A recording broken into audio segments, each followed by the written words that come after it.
At the end of the day, it's not about what you have or even what you've accomplished. It's about what you've done with those accomplishments. It's about who you've lifted up, who you've made better. It's about what you've given back. Denzel Washington. Welcome to Inspire Vision. Our sole purpose is to elevate the lives of others and to inspire you to do the same.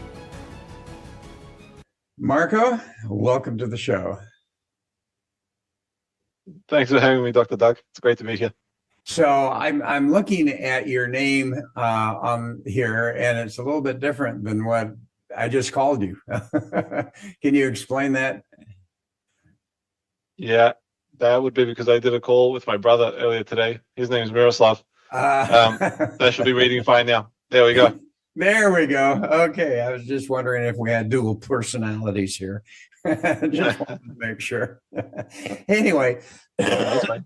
you have a very interesting journey, and we have a very interesting topic to talk about today.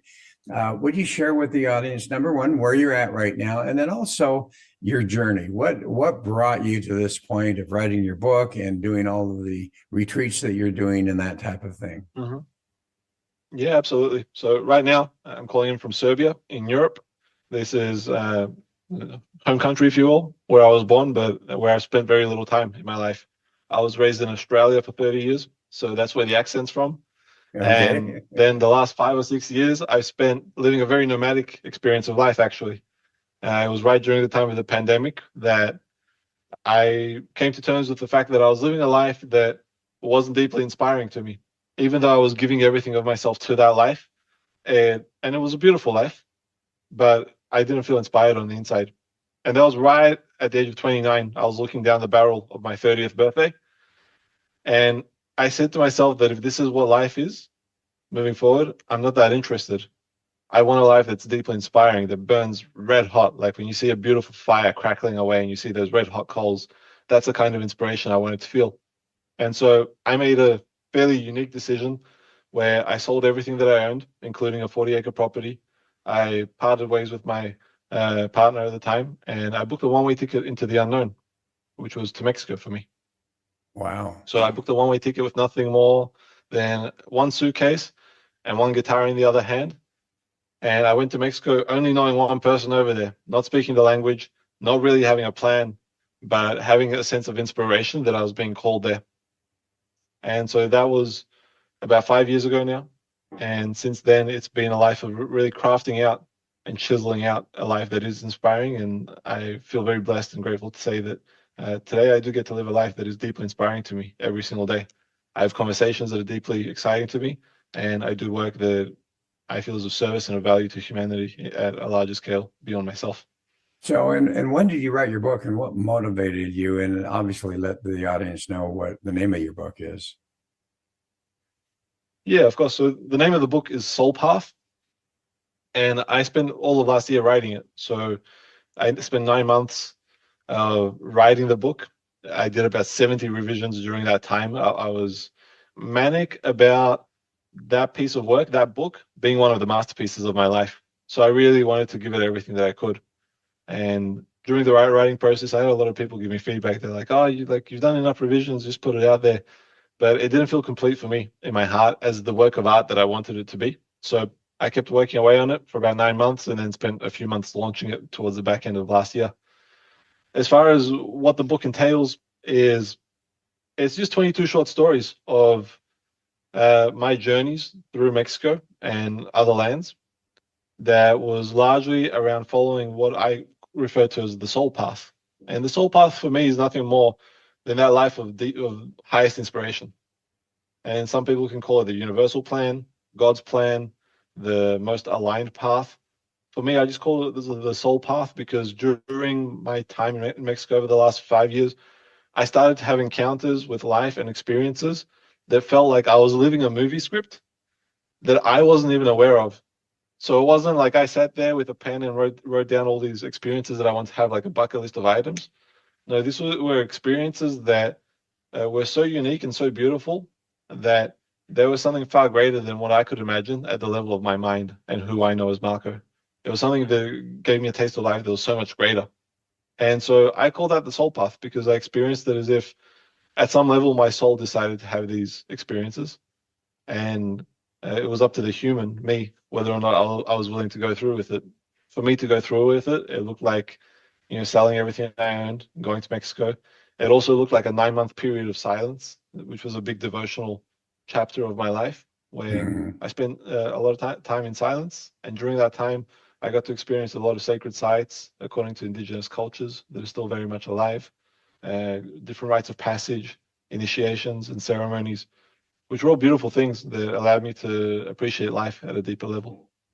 Well, it's interesting how, as you go to these different ceremonies with different cultures, and depending on what the focus is, but I just came from a funeral a couple of days ago, and I'm in Thailand, and I've never been to a Buddhist, a Buddhist one, and I was just so touched and amazed at the focus on that individual that had passed away. And of course, they had their own beliefs about all of that. But what really hit me was the fact that they are just really focused on that individual, on the chanting and the desires and prayers for him and for those that knew him, the family, and so forth. And I find that it's just really inspiring to go to different cultures and to experience different things. And obviously you've done that in many different ways, I know.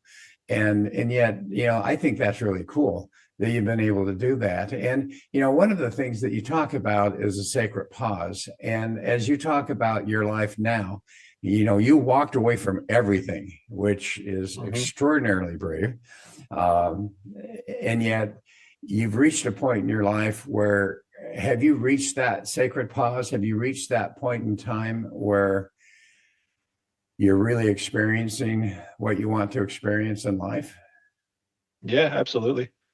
I'd say as time goes on, it's like I'm watching the flower of my life bloom in a way that my life gets filled more and more with the beauty of that flower.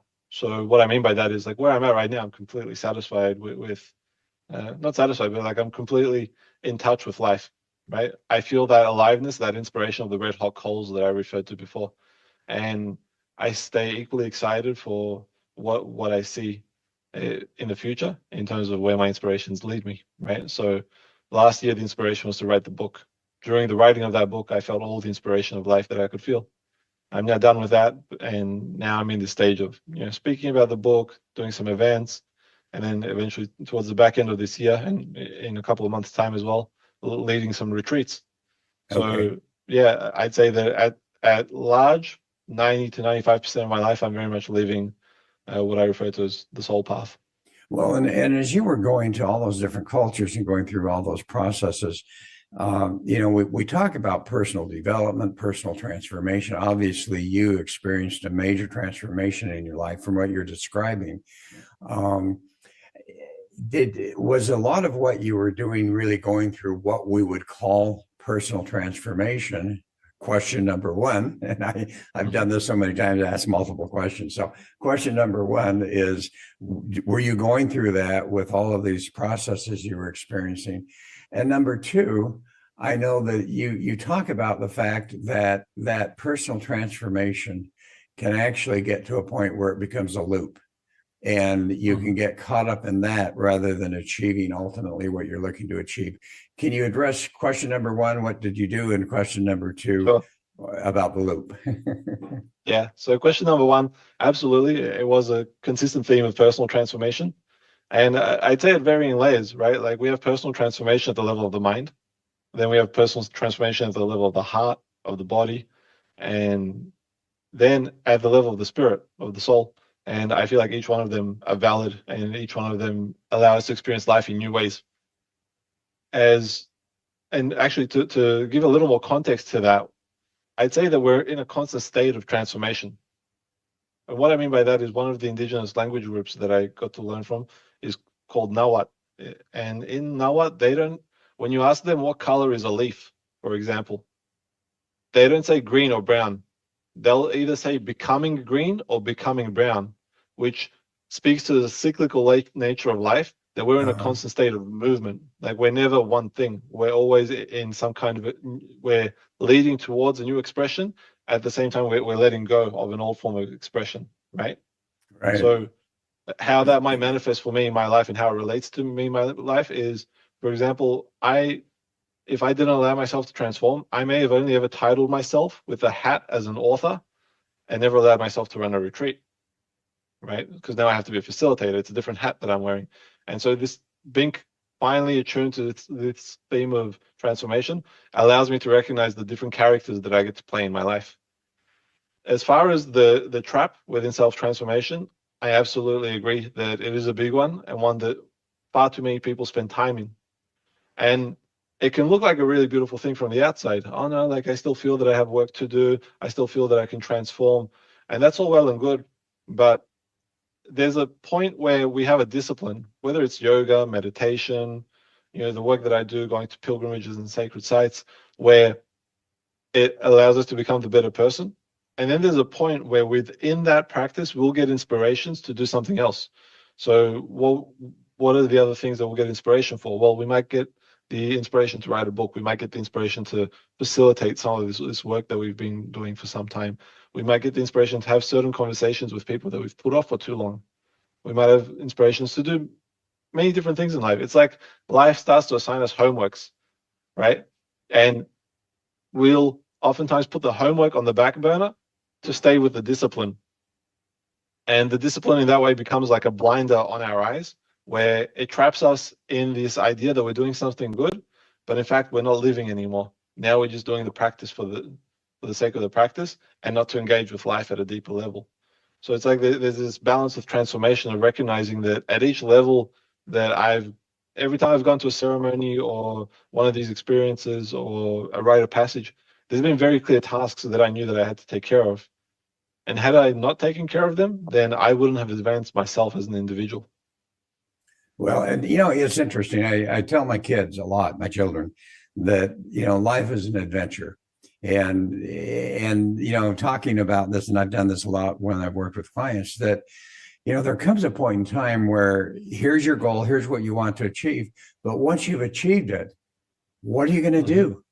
And many people get stuck in that.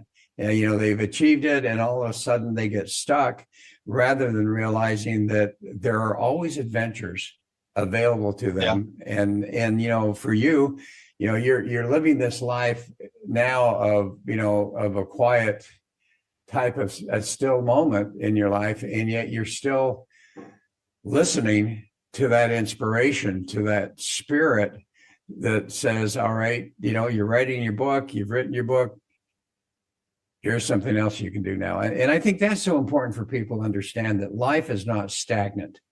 It needs to be something that we can listen to our heart, listen to our soul, and being able to realize that, once we finish one adventure, we have another adventure to experience. And that's how life is for forever. Yeah, I completely agree. It speaks to that old saying of you're either ripe and rotting. Sorry, you're either green and growing or you're ripe and rotting. And no matter what age we are and what stage of life we are, there's always a new chapter that we can turn the page on and have, like you said, a fresh adventure and a new taste of life. And what I found for me to be really valuable, that is perhaps lacking a little bit in modern day society, is that we get so caught up in who we are in terms of the title that we have at work, in terms of the way that our family knows us, or the value that we have based on our material possessions or the money in our bank account. And that's all well and good. Those are parts of life's experience, but there's so much more beyond that. And if we get too caught up in who we are just based on those titles, then we might miss out on all the magic of what life has for us. So I'm very big on giving people that invitation to adventure. And many times I tell people, hey, if you're ever close by, or if I'm ever close by to where you are, come hang around a fire with me for a night and let's hang out under the stars. Let's have a beautiful night around the fire and talk about life, the kind of conversations that are rarely had. Well, and you talk about you take people. Are you working right now? Do you actually have a daytime job? Because most of the people that are listening are not able to get to a point where they're just experiencing life and peace and so forth, because they're still trying to make a living. They still have a family, all of those type of things. I haven't got a daytime job, so this is all I do. I promote my work. I have some products that I sell, you can see on the back shelf over there, and I promote my book and I promote my retreats. I made a commitment to live a life that's inspiring to me, regardless of how humble I had to be during the process. So in my book, I speak about one of the chapters was actually me busking through some of Mexico's most dangerous streets with nothing but a sombrero and a flute. And I lived like that for about 3 or 4 months. And it was probably Wow. 3 or 4 of the most memorable months of my life that allowed me to refine how well I play the flute, allowed me to learn Spanish, allowed me to see many parts of Mexico that most people will never see, and allowed me to start a business at the time because I started to learn about some really beautiful like power plants that they have over there that they use as like daily medicines, as like homeopathic remedies.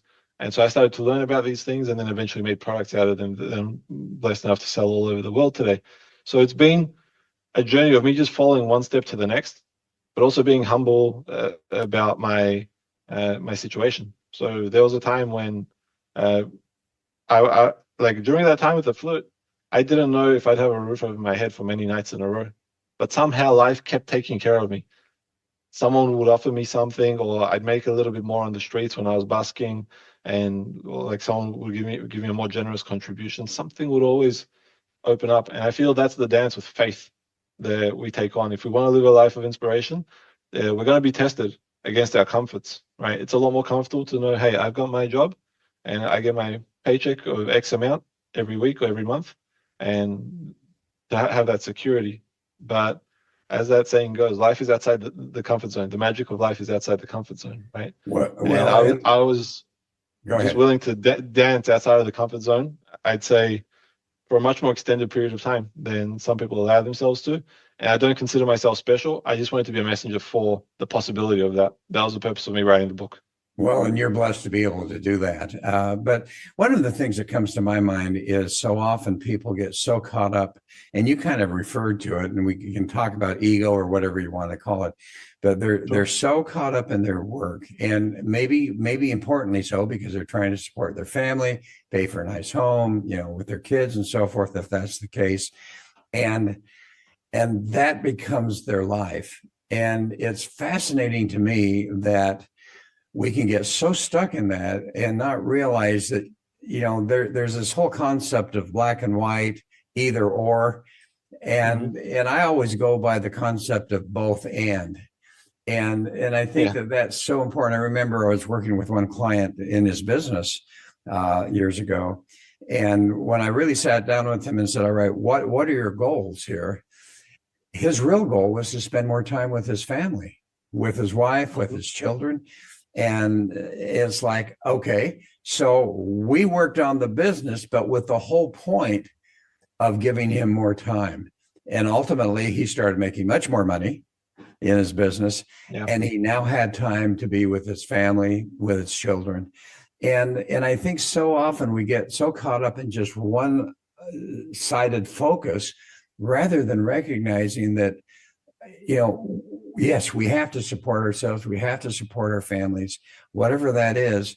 But there are so many other things that we can do. For instance, you talk about going out and sitting by the fire and just appreciating nature and experiencing that. You talk about meditation and, the peace that can come from that if you're doing it well and consistently is just amazing. Yep.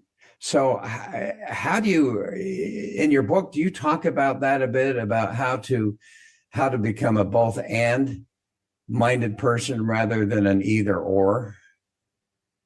Yeah, I do speak about it, but not as a preacher, teacher, mentor, or guide. Rather, I speak about it just through my direct experience. So the purpose of the book wasn't for me to be a preacher in any way. It was rather you're riding shotgun with me, like you're sitting in the passenger seat of 22 of some of the wildest stories that I lived. And along the way, I have excerpts from my journal. So there's journal notes throughout of my experiences, my transformations, and some of the things that I learned. So there's a lot of takeaways in there as well.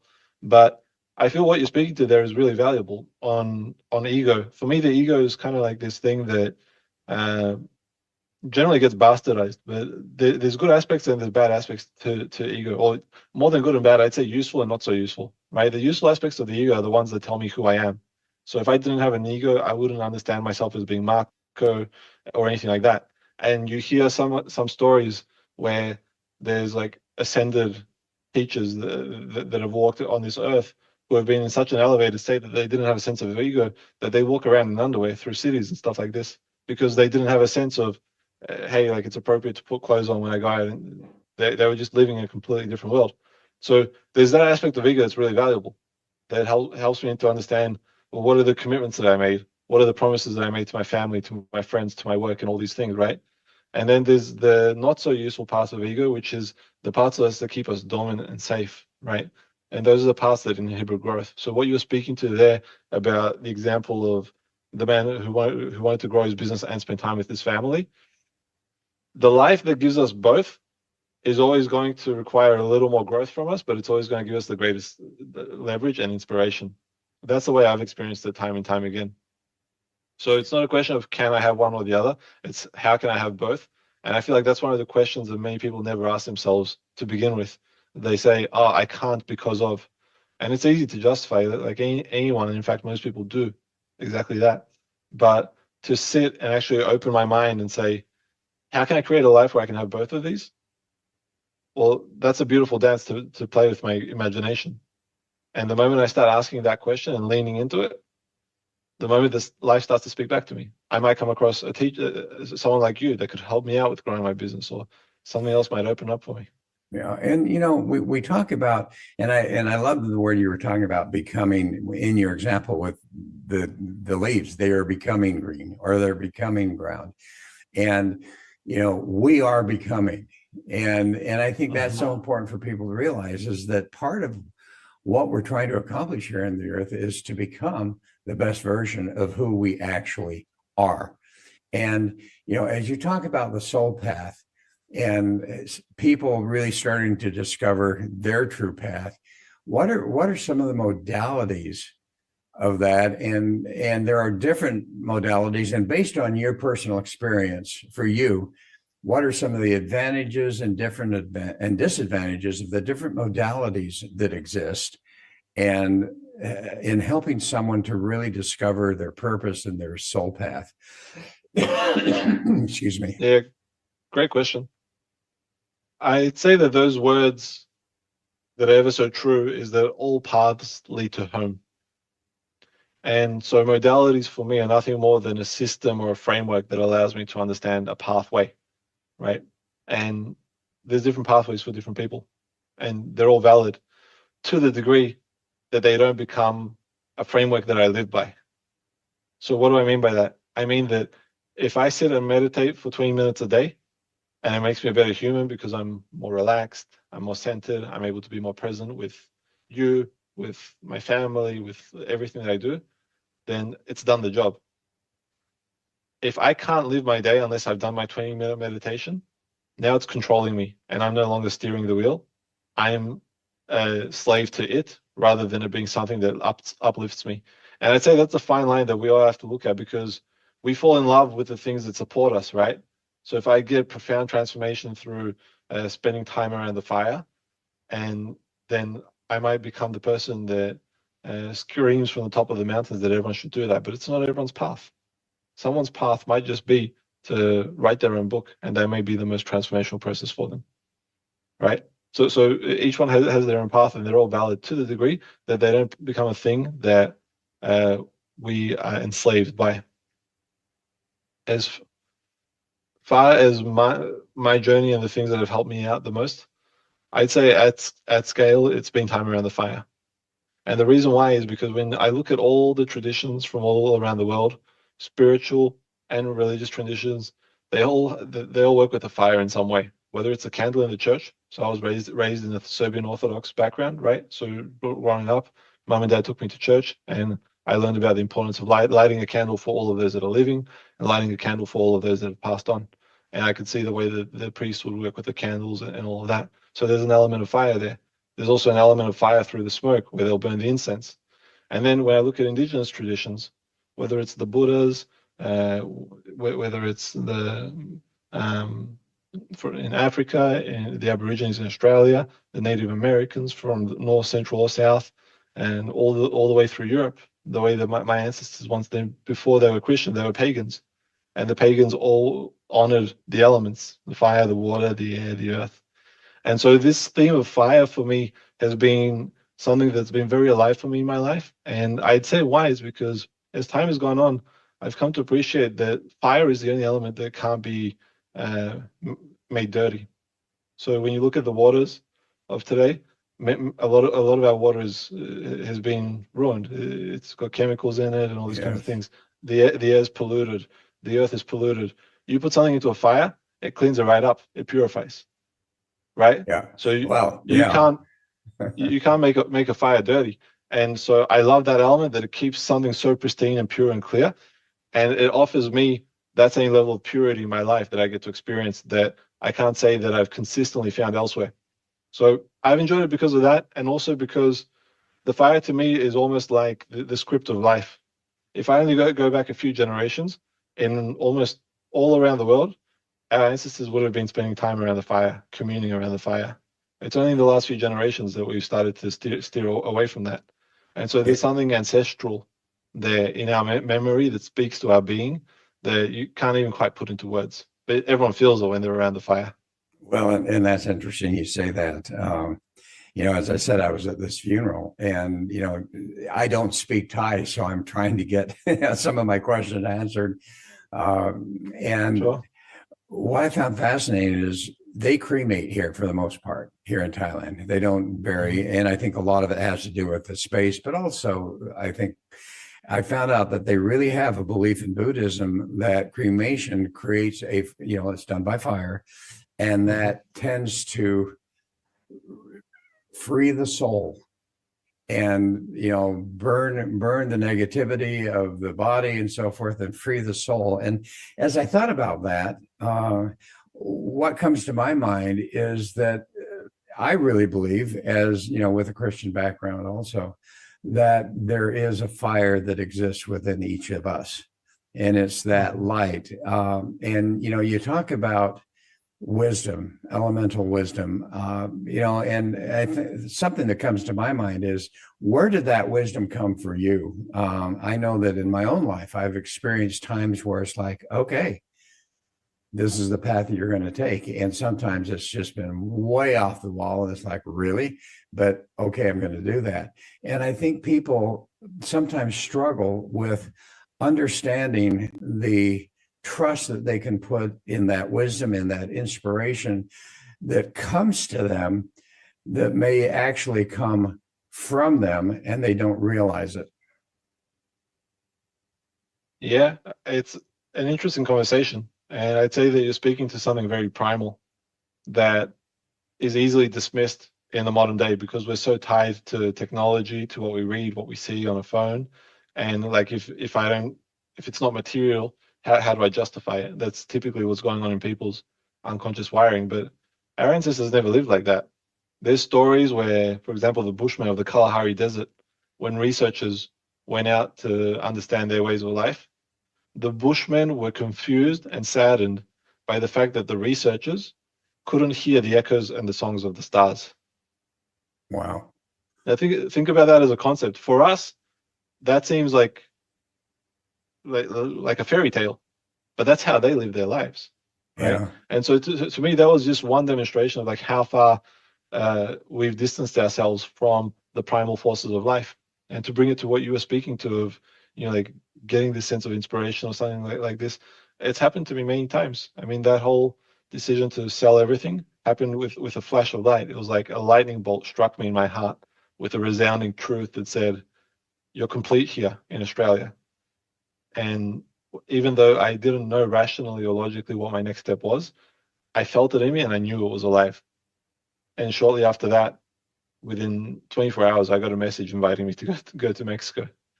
That was very spontaneous and unexpected. So I feel like the elemental forces are always speaking to us. It's a question of whether or not we give ourselves the space to listen to them.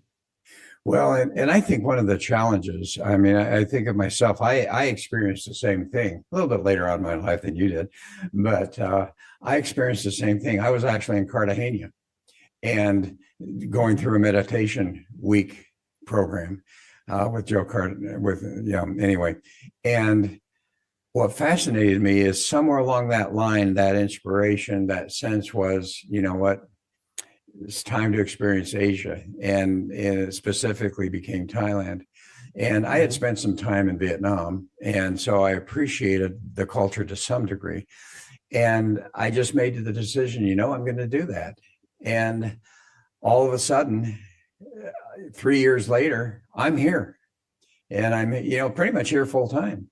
And Beautiful. and what's fascinating to me is that as we start to seek that, so many people really struggle with outside influences.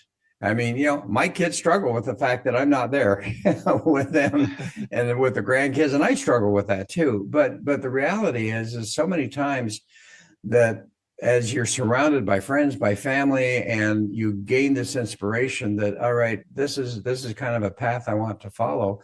Oftentimes that path is so different than what other people would perceive for you. And as you say, we can either be at the effect of others and so forth, or we can be in control of our own personal lives. So how do you suggest people, when they're starting to experience that sense of, all right, here's my path, how do they overcome the influences that are saying no, no, no, and gain the strength and the courage to be able to follow that path? And you even talk about the setbacks as they're doing that and the challenges that come up.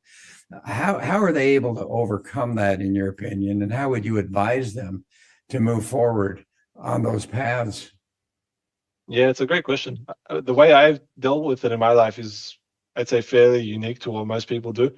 And that is, I remain silent until I've manifested enough of the new reality that it's undeniable. So what I mean by that is, when I decided to make that move and sell everything off, I didn't really advertise it to anyone. I told my dad about it, and I told my partner, because we were going to go separate ways. And that was it. I didn't tell anyone else until the property was pretty much bought and everything else was sold. And in fact, most people didn't know until I was already in Mexico, right? Or what it looked like when I was writing my book was, I've seen a lot of authors get stuck in, they'll tell people that they're going to write a book. People will get excited for them. They get the emotional endorphin hit, and then they never end up writing, because it's like they got the reward before they did the work, right? So then they'll just speak about how they're writing a book for many years instead of actually writing it. For me, I'd written out all the chapters, and I'd done about 20 to 30 revisions of the book before I started to promote it. And so I already had a lot of momentum in that way, that I didn't have the influence of others. So for me, I've always felt an importance to really guard it, and to guard it with silence. When I have a flame of inspiration, I wait until it starts to reveal itself, and until I can see it really, really clear for myself. And then I'll start to speak to other people about it. Because even if they're people that are close to me, it doesn't matter. Like, they're all going to have an opinion, and that's felt. Even if they don't express it with words, they're expressing it somehow, and it's an energy that's felt. There's this term called quantum entanglement, right, where we can get caught up and entangled through the energies of others. So that's a real thing. It exists, and I do my best to guard it, to protect it, until it's real enough that it's undeniable. And that would be my best encouragement for most people. I'd say most people are too loud too soon, and they don't put the energy where it needs to be put, which is actually moving the needle for the manifestation of whatever they're working on. Well, and it's interesting. The concept that comes up to me, and the wording that comes up to me, is keep your own counsel. And I think that becomes so important, that you keep your own counsel. And I love how, as you talk about the fact that, all right, I'm ready to go, I'm manifesting this and so forth. You went to different places and you learned different things. And I think it's important for all of us to recognize that we can, through that curiosity, reach out and find people who we can trust that can help us along that path. We just don't do it on our own, because, as you say, you went to so many different retreats, so many different cultures. And I'm sure that as you did that, each time you came back with some greater inspiration, greater understanding of, for you, what your path was. And I think it's important for people to understand that. So how do they reach that balance of keeping their own counsel, and yet at some point in time reaching out to someone that they truly trust, that can be kind of a mentor, or if they're going, on the retreats and so forth, where they can determine which retreats are going to be of greatest benefit to them? Yeah, I'd say there's a couple of pieces for me. One is that keeping your own counsel has an undertone of knowing oneself, right? If Yes. I'm not aware of me at a deeper level, then I'm not going to do the best job of keeping counsel to myself. So for me, that comes through self-assessment, and whether it's through whatever introspective practice people decide to take on, journaling, meditating, whatever it may be. And what I specifically pay attention to is the integrity. And when I mention integrity, I'm talking about when my feelings, thoughts, words, and actions align. Because if those pieces aren't aligning, then I don't know myself that well. If I'm saying one thing but doing another, then there's still pieces there for me to integrate. And that's fine. It's part of the journey, and we can do that for our whole lives at ever finer levels. So that's the first one. In order to keep my counsel, I'll make sure that I actually have a solid track record of knowing myself and living with a degree of integrity. As far as reaching out to other people, I'd say that it's contextual who I'll reach out to for support, depending on how they live their lives. And I look at what they demonstrate more than what they say. And so if I need someone for spiritual advice, I'll look to people that are further down the spiritual path than I am. And I won't take what they say for as if it's the be all and end all. I'll still assess whether or not it's relevant to me in my life. And I'll ask myself the question of, where are they speaking from? Right? Because sometimes people will give us feedback, even if they are further down the path than us, but they'll give us feedback from a place of darkness within themselves, a darkness that they haven't integrated in their lives yet. And so that's not going to be very useful, because it's going to create the same karma for me, right? Well, and I love the fact that it's like, you watch their lives, not what they say. In fact, I love this saying, "What you are thunders so loud in my ears, I cannot hear what you say."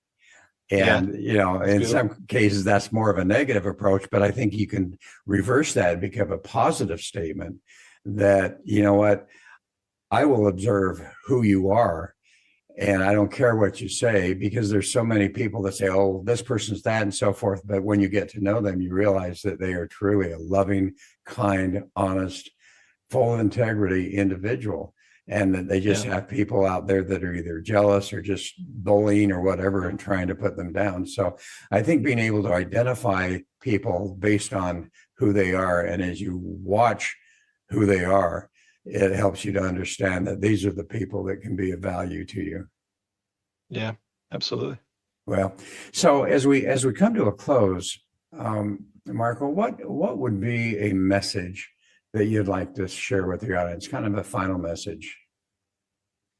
Yeah, a beautiful metaphor that I love is that there's this train that passes by for all of us.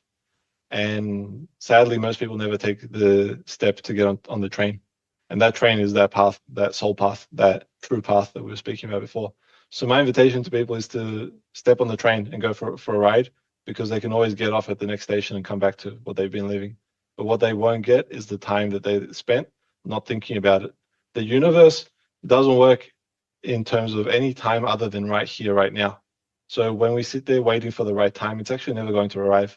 There are more opportune times, but the moment we decide that's the right time. And so give yourself the right time right now and go after whatever your greatest inspiration is. Life is way too short to put those things on the back burner. Yeah. Okay. That's great. So how do people find you? What's your website? Yeah, my website is soulpath.io. And if people want to connect with what I'm up to and stay in touch with updates, Instagram is the best place. And my handle is Meet Marko, MEETMARKO. Okay. And that's on Instagram. Great. Yep. And how do people find your book? My book, they can get it through my bio link in my Instagram, or they can just search my name. The name of the book is Soul Path on Amazon. It's available on Amazon as well. Okay, it's on Amazon. That's always the easiest way. Is it mainly a book, or can you do it for Kindle or audio, or how's it been set up so far? I know it's early in the pathways, so. Yeah, of course. The audiobook isn't out yet. That's a project for this year, but the Kindle version and the physical copies are available. Oh, great.